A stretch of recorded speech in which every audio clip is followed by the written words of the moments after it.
So hey everybody, we're just going to give you an update as to what we've been up to recently. So this past week I flew out to San Diego to pitch our business to an incubator out there. And for those of you who aren't familiar with what an incubator is, it's basically a place for small startup companies to go and get like free office space and mentorship and stuff. So we're working towards getting into that, but we already got rejected from it. So it looks like we're going to have to move on to plan B and try to figure out where we want to be, how we're going to raise all the money that we need, which we're working on right now, and what we're going to do with it once we get it.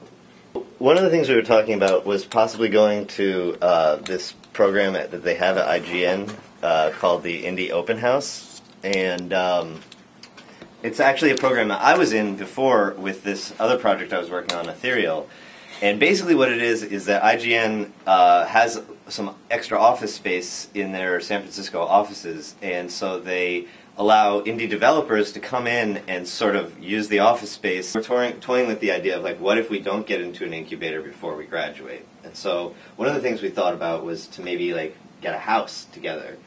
And it's a little bit of a concern for some of us because, I mean, living and working in the same place is a little bit difficult for, at least it would be for me. I think Anthony. It is for me too. I might be the only person that might not mind that. Yeah.